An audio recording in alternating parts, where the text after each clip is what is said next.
can't wait to show you everything that's behind me. We're gonna get there. We gotta actually go back to the beginning to come back in. This has got a unique layout for bedrooms that you don't see a lot of builders doing.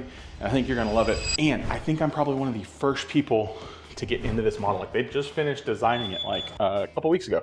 So we're gonna go in here in a moment and check it out. We are in Rockwall in a brand new community with lots that start at 62 feet and run all the way up to 100 feet. So if you're like, Zach, we don't want to be super close to our neighbors, we want a little bit of space, this is the neighborhood and the area for you. So we're gonna go kind of inside and check out the Perry model home for terraces in Rockwall. So.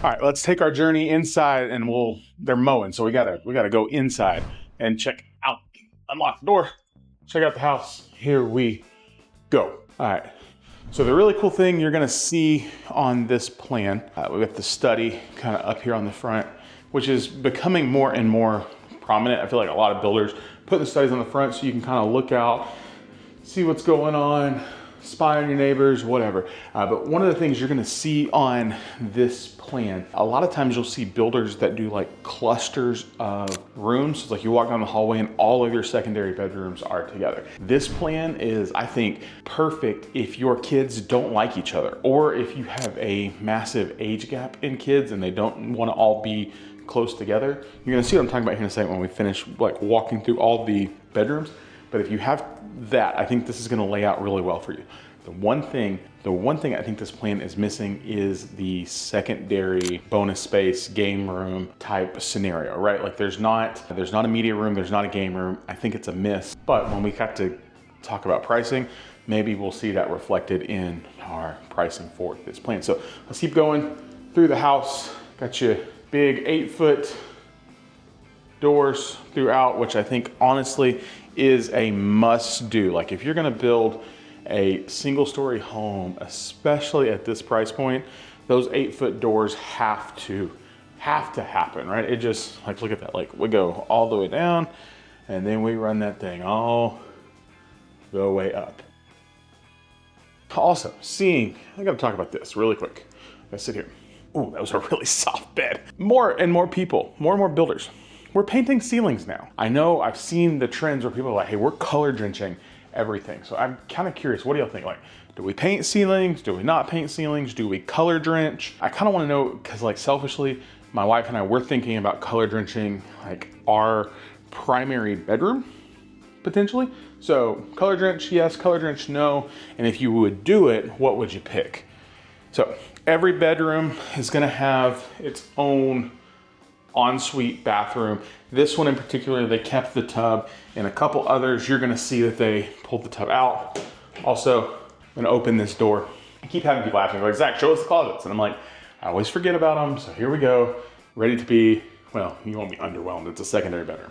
So here is your closet space on this front bedroom. Not very big, but again, this is a kid's space, so you don't need it to be super rip Kobe. Okay, come on out here, down the entry hallway. And guys, we're probably the first people to walk this plan. So I'm gonna show you, got another closet. Make sure I don't skip that. So just kind of a coat closet area.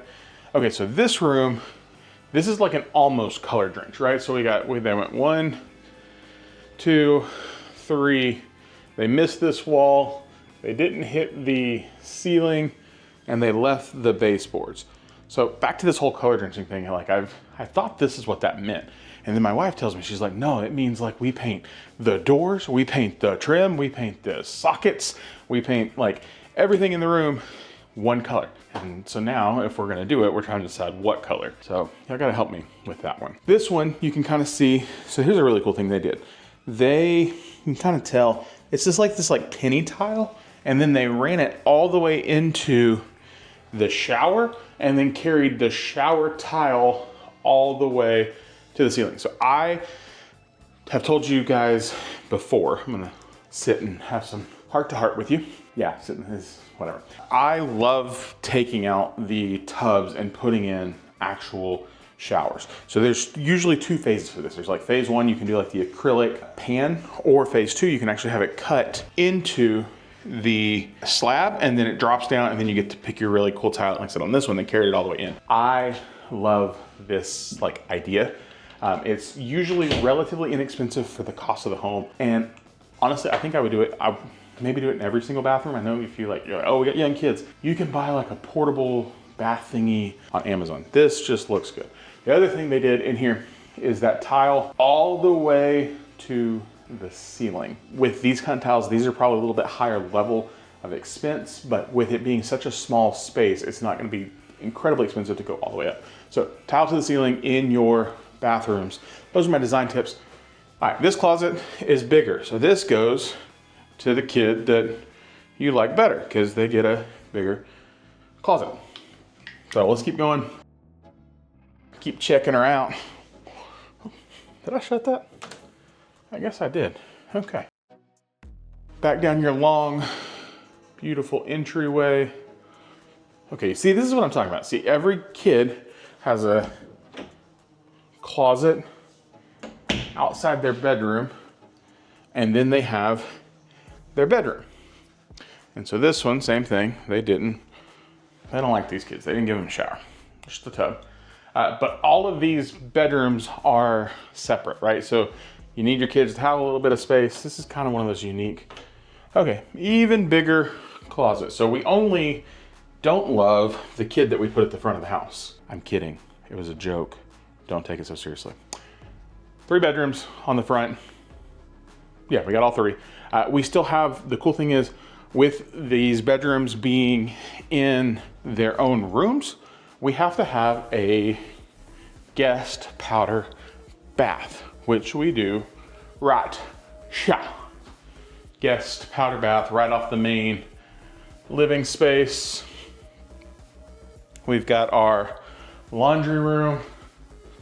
Apparently brown is back in. As a millennial, I remember when everybody started painting their houses like browns and oranges. Did my mom do that?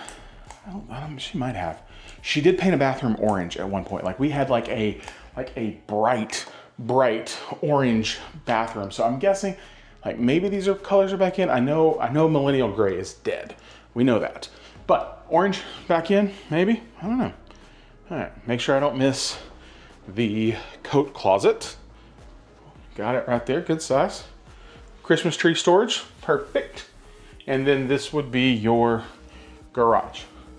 For reference, as we're walking Perry plans, you need to know Perry names their plan based on numbers. So we've got our dining area. So this plan, this is a 2810. 2810, so if you're like, what does that even mean? It's like, well, that's the square footage of the house. So like if you're looking at the Perry catalog and you're like, well, this is a 2810 and this is a 2812, it kind of gets a little confusing, to be honest. But just know like plan number equals square footage of the home. And then you get like 2810W and it's like, what is that? It's like, well, it's a wider plan. Also, the cool thing about this is I have the number of what they spent on the design center for this house. Because a lot of times you see model homes and you're like, oh, I bet they spent a stupid amount of money. And in this one, it wasn't a stupid amount. They did spend a lot. I'll tell you the number here in a minute. So you can kind of get an idea of what this would look like. But living room. And of course, we've got the corner fireplace. So with this high, I gotta show you. It's got the vaulted ceiling. So vaulted ceiling. They even went with the 42-inch cabinets. You can kind of see there, brown. Again, we have a theme. Theme is brown, but not like ugly brown, like nice brown, sophisticated brown. Double oven, and then, gotta go outside. So obviously the covered space, you can kind of see this would be your patio. And then of course, because it's the model, they step it out here and add a little bit more space, but I want to kind of show you. You might have seen it when we were flying the drone around. There's like a little bitty like pond we got rocking here in the neighborhood. Super awesome.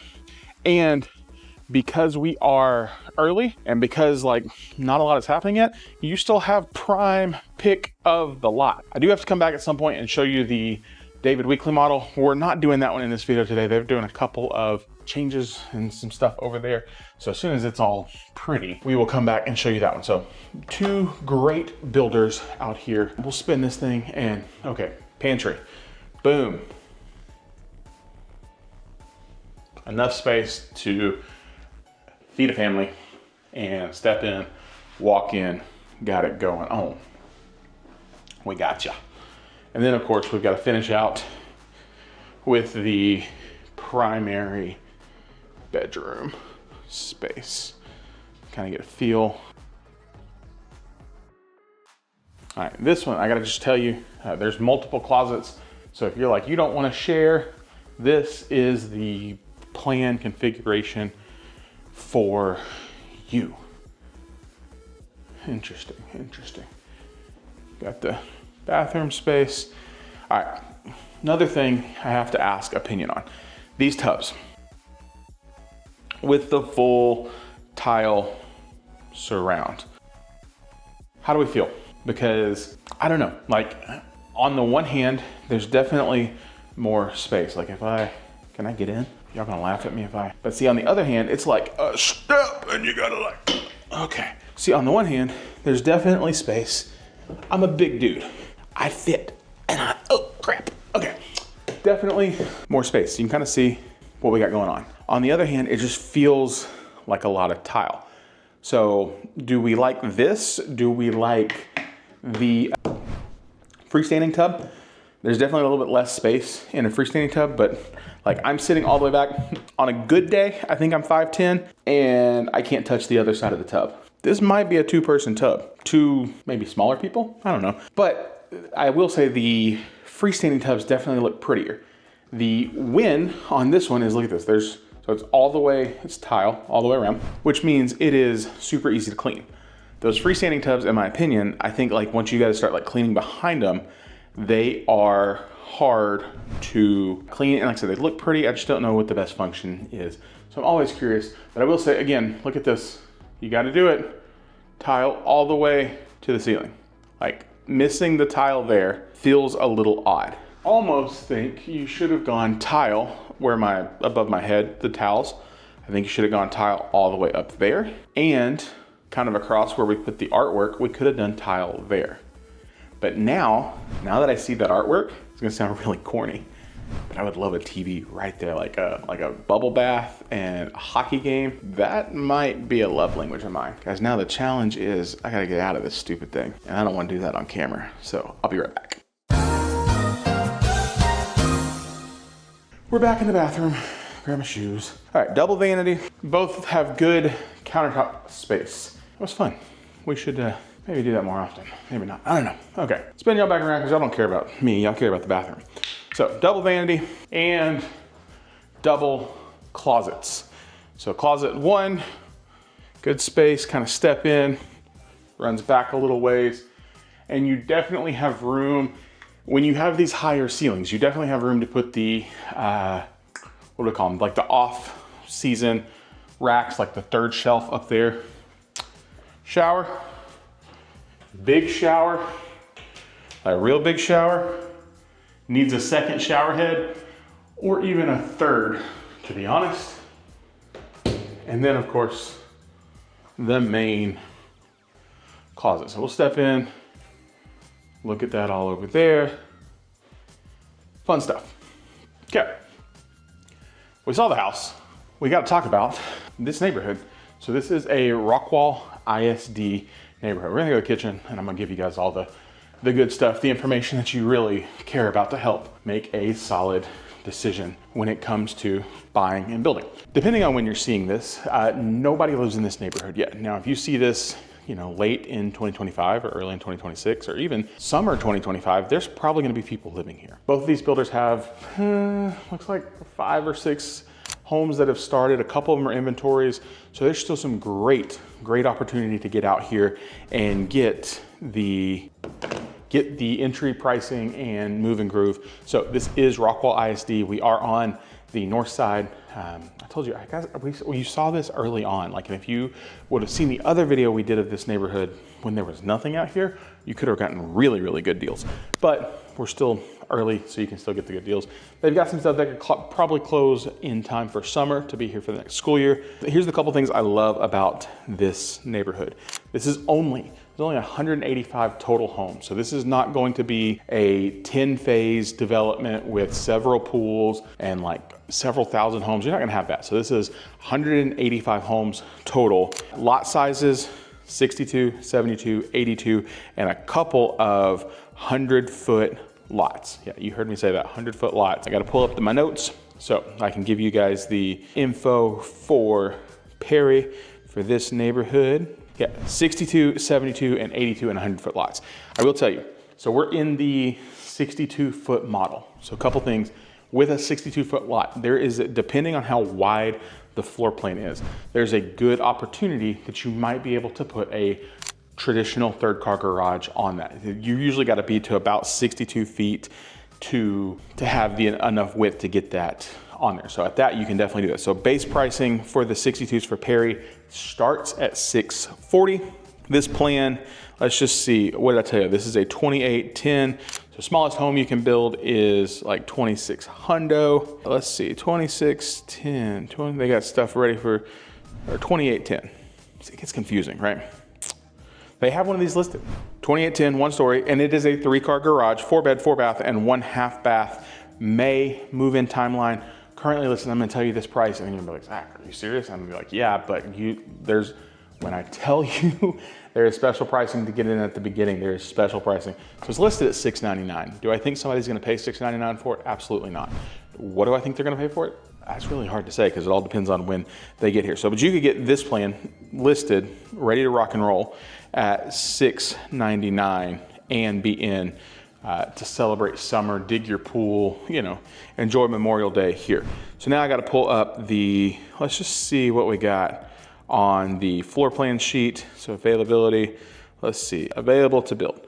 Base price on this plan, 2810, $662. So that one they've got listed, they're saying it's got about $30,000 in upgrades. It might, maybe a little more, maybe a little less. This plan, I told you I heard how much is in this plan. So all the design, all the, you know, the beautiful cabinets, and that includes the paint that they did, that includes the flooring, all of the stuff that they did on this house, they spent less than 100 grand. It's like right at 90 to 95,000 in upgrades, what I've been told on this home. So $660 to build it base price. The 62-foot lots go all the way up to, you know, 770s. Let's just say, hey, Zach, we want to get crazy. We want a 100-foot lot, or we want to back up to the lake, or what have you. So Perry has a majority of the lots in this neighborhood. Let me pull up my little pricey sheet right here. Okay, at the 82-foot lots, your base price going to start at about 800. So realistically, all in, you're probably somewhere in the 850 to 950, depending on the floor plan you pick. But a base floor plan for that is a 3,500 square foot 1-story home. It's 3566 4-bed, 4-bath. I bet it has a game room. Let's just take a look. Is this the one I think it is? Because it might be a beautiful plan. Let's see. Can I show you guys? While it's loading, if you're like, we don't really like Rockwall. First of all, I'm gonna ask you why. But second of all, you're like, that's okay. I have something for you. There's a QR code. We're gonna put it probably on the corner right here. We built you a brand new resource. It is our website that has all the best new construction neighborhoods. It's got a map. You can like click in and look around and see the whole of DFW, and it's set up so you can exclusively browse new construction homes. You don't have to sort through all the random resale stuff that's somebody else's problem. This gives you everything you could want like in the new homes, and they're all over DFW. So go check that out. Again, built it for you guys. I hope it's helpful. I'm gonna show you. So yeah, this has got the 3-car tandem, bedroom, game room. Can y'all see that right there? So this is a base plan for the 82-foot lot. So, and then of course you can get really, really big. Like you're like, we have a lot of kids and we need a lot of space. They go all the way up to almost 5,000 square feet, so 4,891. And that one, as of right now, is based at 880. So that's definitely gonna push high to mid nines or more, depending on what you do. So I told you, you've got 185 total homes. I told you how much is in design on this plan. Didn't tell you the tax rate and the HOA. HOA is $1,700 for the year. And that may feel like a little much, but when you get into these communities that have these that are a little bit smaller and they're still trying to put amenities in, so you are going to have a pool, you are going to have a playground, you are going to have some walking trails. So $1,700 for the year on the HOA. And the best part about this neighborhood, one of the reasons I love Rockwall and the Rockwall area so much, is it is a 1.52 tax rate. And I think that's with no mud, no pit. Don't quote me on that part, but I do know for sure it is 1.52. That's what the sales guys told me this morning. You don't find, like, you want that up in the north. A, you're gonna add $100,000 to the base price, and B, it's gonna have a, at minimum, probably 2.2 to 2.6 tax rate. So realistically, it gets incredibly more expensive. So you like this home, you wanna build this home, you wanna come to Rockwall, I wanna help you make it happen. Now you definitely could come out here and talk to them without any representation, but why would you want to? Because whether you're coming to see Nick or you're coming to see James, both of them good friends of mine, and I want to make sure you get the best deal. My job is to just kind of like, boom, bop, boom, bop, boom, bop, boom. Sorry. Make sure we get the best deals we can for you, whether it's building, whether it's inventory. Our team, that's what we want to help with. So of course, as always, contact information, it's right there. So I hope you enjoy this neighborhood. We will be back to see the David Weekly one. So make sure you tune back in for that one. So for now, I'll see y'all later.